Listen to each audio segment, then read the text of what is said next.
은혜로운 찬양에 감사를 드립니다. 오늘은 5월 세 번째 주일이자 성령 강림절입니다. 오순절 마가 요한의 다락방에서 임했던 성령의 충만한 역사와 인도하심이 오늘 예배드린 여러분 삶과 여러분의 가정 또 우리 교회에 충만하게 임하기를 주님의 이름으로 축원합니다. 아멘. 옆 사람과 인사를 나누실 때 이렇게 인사를 한번 나눠보시기 바랍니다. 성령 충만해 보이십니다. 다 함께 시작.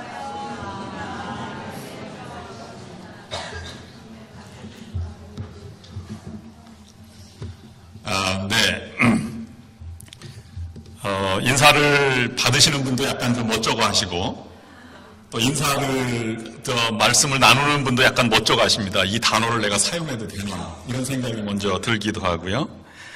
아니면 또 성령 충만이라고 하는 말이 또 생소하기도 하고 아니면 70년대 부흥사 목사님이 불 받아라 이런 말 연장선으로 생각이 되어서 그런지 약간 좀 어색한 표현이 되기도 합니다. 성령 강림절 오늘 말씀을 좀 묵상하면서 은혜를 나누고자 합니다. 다른 기독교 절기, 성탄절이나 부활절 아니면 다른 절기들과 다르게 이 오순절 날은 성경에 분명한 기록이 있습니다. 사도행전 2장 1절부터 4절까지 분명히 나와 있기 때문에 논란의 여지가 없습니다. 또한 이 오순절은 유대인의 절기에도 포함되어 있기 때문에 추수절이라고 하는 이런 것과 연결이 되어서 오순절 날이 연결되어 있어서 분명한 날짜가 나와 있습니다. 이 오순절은 무교절 다음 날 안식일을 초실절이라고 하는데 그로부터 50일 되는 해를 오순절 날로 정해지고 있습니다.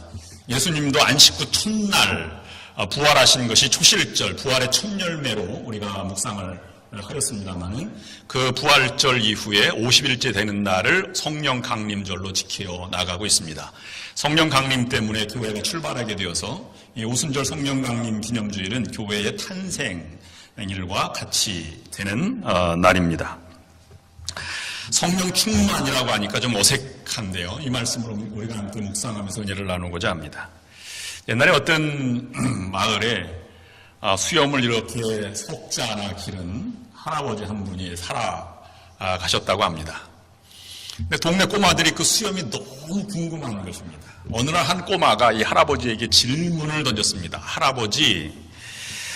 할아버지는 밤에 주무실 때 그 긴 수염을 이불 속에 넣고 주무세요? 꺼내고 주무세요? 근데 할아버지는 금방 대답을 할 수가 없었어요. 왜냐하면 한 번도 생각을 해보지 않았기 때문입니다. 그래서 할아버지가 얘야 참 미안하단다. 내가 미처 생각을 하지 못했는데 오늘 밤 자고 내일 알려주면 안 되겠니? 그래서 돌려보냈습니다. 이제 할아버지 차례가 되었습니다. 할아버지는 자신이 궁금해졌습니다. 내가 수염을 넣고 잤든가 빼놓고 잤든가. 밤새도록 넣고 자니 답답하고 빼놓고 자니 허전하여서 이리 생각하고 저리 생각하다 밤을 꼬박 새웠습니다.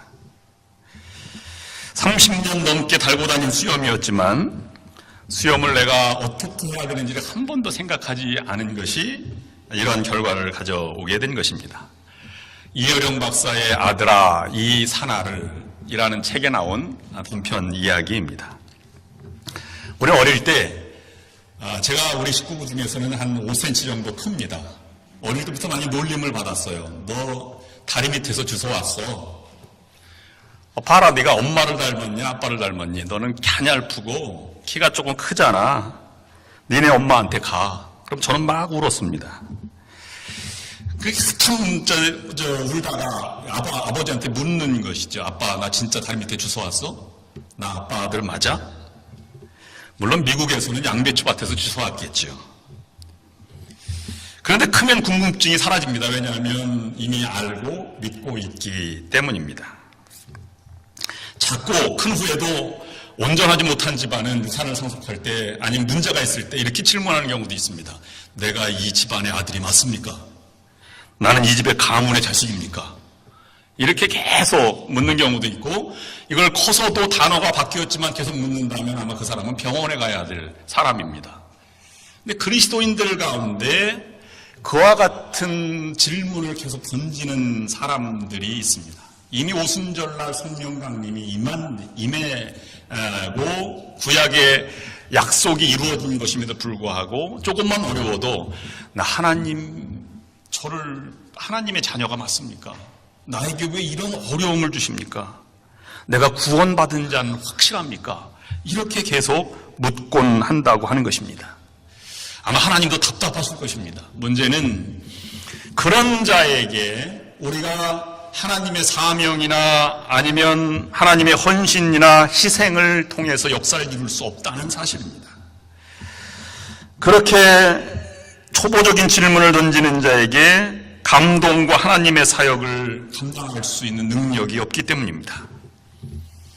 그리스도인들의 능력은 성령의 내주하심을 과감히 받아들이고 하나님의 자녀를 인정하고 그것을 꾸준히 자기의 삶 속에서 실천해 나가고 참고 기다리며 인내하며 하나님의 역사를 이루는 것이 그리스도인들의 진정한 능력이 되는 것입니다. 성령이 그러므로 인내 없네, 성령이 임하면 가슴이 뜨거워졌네, 등이 뜨거워졌다는 사람도 있고 그래서 그 확신하는 하나의 증표가 될 수는 있지만 그 자체로 성령이 있다 없다를 논할 수 있는 것이 아니라고 하는 것입니다. 옛날에 마지막 날에라는 복음성가가 있었습니다. 가사는 이렇습니다. 마지막 날에 내가 나의 영으로 모든 백성에게 부어주리라. 자녀들은 예언할 것이요 청년들은 환상을 보고 아비들은 꿈을 꾸리라. 주의 영이 임하면. 그리고 후렴에서는 성령이 임하옵소서, 성령이 우리에게 임하소서라고 되어 있습니다. 요엘서 2장 28절을 기준으로 해서 한 것인데요. 신학적인 많은 논쟁을 불러일으켜서 요즘은 잘 사용하지 않는, 부르지 않는 복음성 중에 하나가 되었습니다. 왜냐하면 오순절 성령을 통해서 이미 성령이 우리에게 임해 있는데 계속 우리는 임해달라 이렇게 얘기하는 게 신학적으로 맞지 않는다는 것입니다. 오히려 충만하게 해달라는 의미로, 아니 믿지 않는 사람들이 이것을 구원하게 해달라는 의미로는 우리가 부를 수 있기도 하겠습니다만은 이런 논란의 중심에 있어서 그렇게 된 것입니다. 우리는 이미 성령의 임재를 받은 사람입니다. 내주하는 성령의 역사와 우리 가운데 성령이 동행하고 계시는 것입니다. 성령의 역사 충만하다고 하니까 신비체험 아니면 방언을 말한다든지 입신을 말한다든지 하는 것 때문에 현실과 동떨어진 삶을 우리가 얘기하기 때문입니다. 실제로 성령 충만이라고 하는 말은 오순절 다락방의 사건에서 나와 있기 때문에 이 말이 많이 사용되는 건 사실입니다. 그래서 이 사도행전 2장 4절 말씀 보면 저희가 다 성령의 충만함을 받고 라고 기록되어 있습니다. 사도 바울도 12권의 신약 성경을 썼는데 신약 성경 가운데 성령 충만하다는 표현을 에베소서 5장 18절 말씀에서 단 한 번을 사용하고 있습니다. 성령의 지배를 받고 성령의 인도하심을 받는다라고 하는 성령장으로 알려진 로마서 8장에도 한 번도 사용하지 않았습니다. 대신 성령의 인도하심, 성령의 지배, 성령의 역사라고 하는 표현을 많이 쓰고 있습니다. 다른 말로 말씀드리면 성령 충만하다고 하니까 어떤 공간적인 물질적인 개념으로 우리가 많이 사용하고 외적인 증거로 많이 사용하는데 성령 충만이라고 하는 말은 성부, 하나님, 성자, 예수님, 성령, 하나님 이렇게 나오는 것과 똑같이 삼위일체 신학적인 문제다라고 하는 것을 우리가 먼저 염두에 두어야 할 것입니다. 그러므로 사도 바울이 성령 충만, 성령장에서 강조하는 것은 충만하다고 하는 것은 성령의 인도하심과 지배하심을 강조하는 말로 쓰인 것입니다. 그러므로 어떤 인도함을 받는 상태를 말하는 것이지 공간적으로 성령이 채워진다 하는 것으로 사용되지 않는다라고 하는 것을 우리가 다시 한번 생각해 볼 수 있는 것입니다. 오늘 본문은 연약한 사도 바울이 자신이 가지고 있는 11장에서는 외적인 어려움과 박해를 얘기하고 있고 그 다음에 12장 오늘 본문 말씀에서는 내적인 약함을 얘기하면서 하나님께 기도하였더니 내 은혜가 내게 족하다. 약할 때가 곧 강함이라. 그러면서 하나님을 의지하고 성령의 인도하심을 따라 사역을 감당한 위대한 사역을 이루었다고 하는 것을 간증하는 고린도 교회에게 전하는 편지입니다. 성령의 인도하심과 충만하심, 역사하심은 우리가 몇 가지 상태를 살펴볼 수 있는데요. 그것은 강한 자에게는 결코 나타나지 않는다라는 것입니다. 초대 이스라엘의 왕이었던 사울도 하나님의 신이 임할 때가 있었는데 자신이 연약하다고 할 때 임했습니다. 그리고 이 사울의 모습을 표현하면서 사무엘이 말하기를 사울 왕이여 왕이 스스로 작게 여길 때 하나님께 신이 임해서 기름 부어서 왕이 되지 않았습니까? 아말렉을 쳐서 강해졌다고 생각할 때 그는 자기에게 기념비를 세우고 그 다음에 하나님 탈취한 물로 하나님께 제사를 드리겠다고 변명하는 것 때문에 스스로 강하다고 생각할 때 버림받는 그러한 일이 이루어지게 되었습니다. 오늘 성령 강림주일을 맞이해서 성령의 충만함, 성령의 인도하심, 성령의 역사, 성령의 지배하심이 어떤 것인가 라고 하는 것을 우리 신앙생활과 우리 삶에 비추어서 세 가지 교훈을 묵상하고자 합니다. 첫 번째, 성령이 충만하다, 성령이 인도하신다, 성령이 지배한다고 하는 사람의 특징은 첫 번째는 인격의 사람이 되게 하신다는 것입니다. 능히 강조해도 우리 지나치지 않은 것은 성령의 분명한 역사와 충만하심은 인격을 통해서 나타난다고 하는 것입니다. 성령의 9가지 열매를 말하는 갈라디아서 5장 22절 이하에 보면 성령의 열매는 사랑과 희락과 화평, 인내와 자비와 양성, 충성과 온유, 절제 9가지를 얘기하고 있습니다. 이 모든 것이 이 성령의 열매를 다른 말로 표현하면 인격이라고 말할 수 있습니다. 또 다른 말로 고린도서 13장에 나와 있듯이 마지막 인격이다, 우리가 인격자라고 하는 말을 다른 말로 바꿔서 말하면 그가 사랑이 풍부하다, 아니면 그가 늘 다른 사람을 믿어준다, 또는 늘 참고 기다리며 인내한다는 표현으로 사랑과 소망, 믿음, 이렇게 우리가 표현할 수가 있을 것입니다. 더 넓게 말하면 사랑과 인격도 기다림의 표현이라고 볼 수 있습니다. 그런 말씀으로 보면 오늘 이 본문 말씀에 사도 바울이 이런 역사를 이루었다고 하는 것을 강조하면서 15장 12절 말씀에 자기가 사도들보다 더 위대하다고 하는 사도들보다 더 큰 일을 이루었는데 그것을 몇 가지로 얘기했는데 모든 참음과 기사와 표적으로 이렇게 이루었다고 하는 것을 분명하게 말씀하고 있습니다. 즉 약한 데에서 하나님을 의지하고 성령의 인도하심으로 큰 일을 이루었다고 말하고 있는 것입니다. 그렇습니다. 성령의 역사로 우리는 큰 능력을 행하는 그러한 그리스도인들이 될 수 있습니다.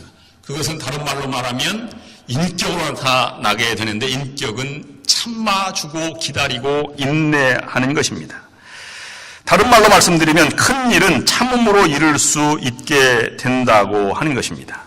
사도 바울은 외적인 환난, 11장에 보면 옥에 갇히고 수없이 많이 맞은 매를 맞고 죽음의 고비를 넘기고 파선의 위험도 이런 것을 견디면서 그는 참고 인내했습니다. 또한 내적인 이 질병을 가지고 있었는데 몸에 가시라고 표현하고 있습니다만은 그래서 어떤 사람은 안질이다 또는 많은 사람들은 간질병을 가지고 있었겠다 이렇게 표현을 하고 있습니다만은 그런 것을 통해서 큰 일을 이루었다고 말하고 있는 것입니다. 사도 바울은 실제로 신약 성경의 12권 또는 히브리서까지 포함하면 13권을 저작한 위대한 인물인데요. 그는 곳곳에 편지 가운데 눈이 나쁘다는 표현을 쓰고 있습니다. 그래서 그가 그런 많은 서신서를 쓸 때에는 스스로 글자를 쓸 수가 없어서 마가라든지 누가라든지 대필하는 사람이 있었는데 그 대필하는 사람들을 통해서 12권 또는 13권의 성경을 저작할 수 있게 된 것입니다. 사도 바울의 위대한 역사는 성령의 인도하심으로 그 약한 데에서 오히려 더 큰 하나님을 기대함으로 이루어낸 것입니다. 기독교 역사는 고난의 역사입니다. 교회의 역사도 고난에 참고 인내하는 역사입니다. 그곳에서부터 새로운 하나님의 인도하심, 인격, 능력이 나타나게 되는 것입니다. 바울은 박해를 많이 받는 동안에도 보통 사람은 여행을 가면 갔던 길을 다시 돌아오는 경우도 있지만 대부분 남자들은 낯선 길을 모험심을 좋아하기 때문에 돌아오지 않습니다. 사도 바울은 1차 여행 때도 같은 길을 돌아왔고 2차 전도 여행 때도 같은 길을 돌아왔고 3차 전도 여행 때도 마찬가지였습니다. 그리고 1차 때, 2차 때, 3차 때 방문했던 지역을 다시 방문해서 그 교회가 건실하게 서 있는지를 점검하는 것이 전도 여행의 전부였습니다. 사도 바울의 일행은 정말 그 어느 도시에서는 죽을 뻔한, 죽었는 줄 알고 성 밖으로 내쳤는데도 불구하고 그 다음날 깨어나서 다시 그 도시로 돌아가는 장면을 우리가 볼 수 있습니다. 어떻게 그럴 수 있습니까? 보통 보복하려고 하는, 미워하거나 그렇게 살아가려고 하는 것이 일반적인 것인데, 오히려 성령의 인도하심으로 더 강력하게 그들을 사랑하고 고난 가운데도 그들을 껴안는 인격이 있었기 때문에 하나님의 감동의 역사를 만들어간 것이 아니겠습니까? 나를 인도하신 성령을 거역할 수 없는 것입니다. 그분들을 끝까지 참고 인내하며 고난 속에서도 참고 인내하며 기다리는 것입니다. 인격은 참아내는 것이요 기다리는 모습입니다. 우리도 우리의 삶 속에 참고 인내하는 삶이 우리의 인격으로 나타내야 되는 것입니다. 예수 믿고 오래도록 되었는데도 불구하고 만약에 이런 소리를 들으신다면 우리는 잘못 신앙생활하고 있는 것일 수도 있습니다. 집사님, 옛날 성들 그대로시네. 권사님도 열받으시니 어쩔 수 없나 봐요. 만약 이런 소리를 들으셨다면 우리는 신앙이 근본적으로 다시 조정해야 할 것입니다. 우리는 그렇게 평가되는 것이 아닙니다. 성령의 때에 하나님께서 쓰시는 대로 우리가 날개를 펴고 나아가게 되는 것입니다. 창조 우화 중에 이런 우화가 있습니다. 이 새가 자기가 날개를 가지고 있는데 너무 거추장스러운 것입니다. 모든 짐승들은 기어 올라가서 열매를 따먹는데 자기는 그런 손 같은 것도 없고 다리도 없고 늘 불편했습니다. 거추장스러운 아무 도움도 안 되는 날개를 가진 것이 너무 힘들어서 불평을 했다고 합니다. 근데 어느 날 바람이 불어오자 날개를 펴니까 나 공중에 날게 되었습니다. 들짐승보다 훨씬 더 높은 데에서 땅 아래를 내려다보게 되었습니다. 그래서 그는 나는 땅에 속한 존재가 아니라 하늘에 속한 존재이구나 라고 생각하고 하나님께 감사를 드렸다고 하는 것입니다. 우리는 세상 속에 살지만 세상에 얽매인 존재가 아닙니다. 그 위를 날아서 성령께서 인도하시는 대로 성령의 인도하심과 성령의 역사로 우리가 능력을 발휘하는 우리들이 되어야 할 것입니다. 두 번째 우리에게 주시는 교훈은 성령의 인도하심을 따라 살면 열정의 사람이 된다는 것입니다. 우리가 흔히 쓰는 말로 이런 표현이 있습니다. 내가 어쩔 수 없었습니다. 이런 표현을 많이 씁니다. 어쩔 수 없다라고 하는 표현은 미워할 때도 쓰고 사랑할 때도 쓴다는 사실을 여러분 기억해야 합니다. 나쁜 생각에 사로잡히거나 악령에 사로잡히면 그거 어쩔 수 없음이 미워하게 되고 증오하게 되고 살인도 저지르게 되는 것입니다. 만약에 성령께서 우리에게 사로잡히면 우리는 선을 행하고 하나님의 사역을 감당하는 일에 어쩔 수 없는 사람이 되어가게 되는 것입니다. 그래서 성령은 위로의 영, 돕는 영, 보혜사라고 우리에게 말씀해 주고 있는 것입니다. 하나님께서 성령이 임하면 평안함을 허락해 주십니다. 그리고 자유함을 허락해 주십니다. 긴장과 의심, 두려움을 떠나게 됩니다. 공포와 죽음의 공포에서 긴장하며 마음에 불안을 가진 사람에게도 놀라운 쉼과 안식과 평안을 가져다 줍니다. 참된 자유함을 우리에게 허락해 주는 것이 성령의 역사입니다. 그러므로 성령의 역사가 임했다고 한다면 우리는 자유함이라고 하는 것은 내가 마음 놓고 무엇을 하고 싶다고 하는 의욕을 발휘하게 되지 않습니까? 누구도 만질 수 없는 열정이 거기에 생기고 있는 그러한 삶의 모습이 되는 것입니다. 우리는 하고자 하는 마음, 이것을 성령이 너에게 임하시면 권능을 받고 온 유대와 사마리아와 땅끝까지 이르는 증인이 되리라 하신 말씀에 이 권능이라고 하는 말이 바로 영어로는 파워, 능력이라고 말하지만 우리는 한글로는 권능이라고 말하지만 헬라어 원어로는 두나미스라고 하는데요. 이것은 천지를 창조하신 하나님의 능력을 말할 때도 사용하고 천둥과 번개를 말하는 하나님의 힘, 또는 예수님을 표현할 때는 기적과 이사를 이루는 귀신을 내어쫓는 능력을 말할 때에도 이 능력을 표현을 사용한다고 하는 것입니다. 그러면 그것은 막을 수 없는 자유로운 능력입니다. 뜨거운 열정의 사람, 하나님의 사역을 감당하는 것으로 이 능력이 나타나게 되고 새로운 창조, 새로운 능력의 사람이 되어가는 것입니다. 성령의 능력은 이와 같이 뜨거운 열정의 사람이 되게 하는 것입니다. 계란은 아무리 오래 있어도 냉장고 속에 들어가면 새로운 생명을 품을 수 없습니다. 뜨거운 어머니 품에 어미닭의 품 속에 있어야 새 생명이 나오는 것입니다. 성령의 역사는 새 생명의 역사요, 뜨거운 성령의 열정은 생명을 불러일으키는 구원하는 열정이 있는 것입니다. 존 웨슬리 목사님이 그랬고 D.L. 모디 선생님이 그렇게 되었습니다. 우리에게 뜨거운 열정의 성령의 인도하심이 있기를 간절히 주님의 이름으로 축원합니다.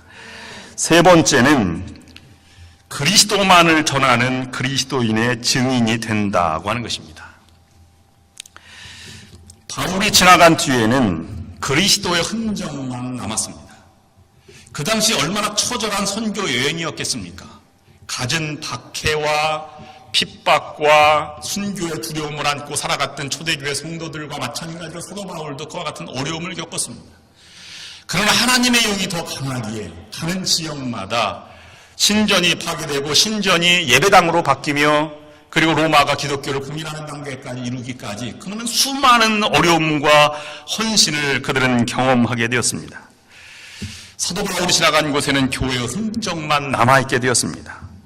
사도 바울은 실제로 고백하기를 내 몸에 그리스도의 흔적을 지녔노라고 고백할 정도로 그는 자신이 남기기를 원치 않고 그리스도의 십자가만을 남기기를, 그리고 고린도 교회에서 할 때는 그 그리스도의 십자가만을 전하기를 마음을 먹고 살아갔던 존재였습니다.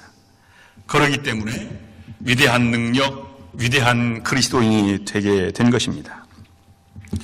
저는 여러분들이 지나간 자리에 그리스도만이 남게 되기를 바랍니다. 여러분의 흔적이 남아있어서는 안 됩니다. 그것은 교만이며 그것은 하나님의 영광을 가리는 일이기 때문입니다. 바울은 성령의 인도하심으로 그리스도의 증인의 삶을 살아왔습니다. 너희는 땅끝까지 내 증인이 되라고 하는 말씀이, 되리라고 하는 말씀에 우리는 된다고 생각을 하지만 성경은 되리라 수동태로 되어 있다는 사실입니다. 성령에 이끌려서 그의 인도하심을 따라 나도 모르게 그런 열정과 증인의 삶을 살아가게 된다는 것입니다. 두려움과 근심과 걱정을 물리치고 죽음도 두려워하지 않는 마음의 평안함으로 그리스도의 증인의 삶을 살아가는 것이 진정한 그리스도인의 능력이 되는 것입니다. 우리는 이와 같이 성령의 인도하심과 충만한 역사를 통해서만 진정한 그리스도의 능력을 발휘할 수 있는 것입니다. 내가 스스로 설 수는 없습니다. 모디 선생에게 교인 선생 목사님이 그 부흥사 모디 선생이 교인들에게 이렇게 물컵을 들고 얘기했습니다. 여러분이 컵 안에 공기를 빼는 방법이 어떤 방법이 있을까요? 한 교인이 이렇게 손을 들고 얘기했습니다.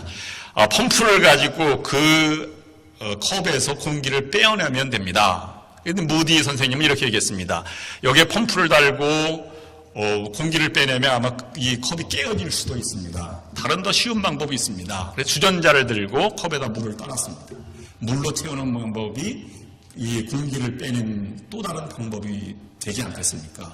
교인들은 고개를 끄덕였습니다. 그때 모디가 이렇게 말했습니다. 그리스도인들의 생활에서도 마찬가지입니다. 내가 공기를 뺀다고 빼지는 것이 아닙니다. 죄를 내가 사라지게 한다고 해서 제거되는 것도 아닙니다. 성령으로 충만히 채워질 때, 성령의 인도하심과 지배를 받을 때 우리는 죄에서 해방될 수 있고 승리할 수 있습니다 라고 말했던 것입니다. 우리는 이미 오순절 성령 강림을 통해서 우리는 내주 하나님의 역사를 이미 경험했고 성령의 인도하심이 우리에게 이미 성령께서 내 안에 계신 것입니다. 성령의 지배를 거부할 수도 있지만 그러나 성령의 충만함으로 성령의 역사를 따라 사는 사람이 능력의 사람이 되는 것입니다. 설교 끝나고 응답 찬송을 부를 때 우리가 은혜가 충만한 풍성한 하나님은 이라고 하는 찬송을 부를 텐데요. 일본 찬송가가 성결교 계통인데 그것을 성결교 찬송을 고치지 않고 바로 한국 찬송가로 편입된 유일한 찬송가 중에 하나입니다. 일본 홀리네스 교단의 다나카 우고 목사님이 쓰신 것인데 그는 평생토록 음악을 사랑하는 사람이었습니다. 근데 나중에 교회 음악 때문에 목회도 별로 못하시고 자신이 일생을 통해서 번 자신의 재산으로 교회를 세우고 그래서 동경 영광교회라고 하는 옥기 꾸보 영광교회라고 하는 교회를 건축하고 목회를 시작하였습니다. 오르간을 거기에서 자비로 설치하고 그리고 1974년에 설교하시다가 돌아가신 분이십니다. 평생 하나님의 은혜가 너무 크다고 하는 것 때문에 감격적으로 이 부른 찬송입니다. 우리는 부흥회 때 많이 불러서 은혜가 됩니다만은 오늘 우리에게 사도 바울이 연약한 중에도 하나님의 능력으로 위대한 사도가 되었던 것을 우리가 묵상하였습니다. 초대 교인들도 120명의 문도들도 보잘것없지만 하나님의 능력으로 그들은 위대한 사역자, 위대한 복음의 증인들이 되었습니다.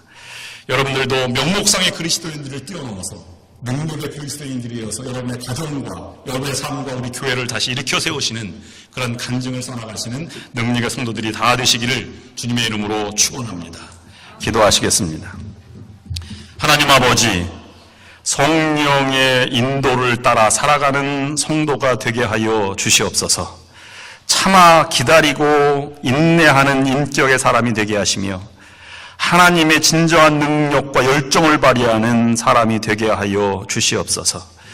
내가 지나간 나의 삶의 흔적에 나의 흔적이 아니라 예수님만이 남게 하여 주시옵소서. 예수 그리스도의 이름으로 간절히 기도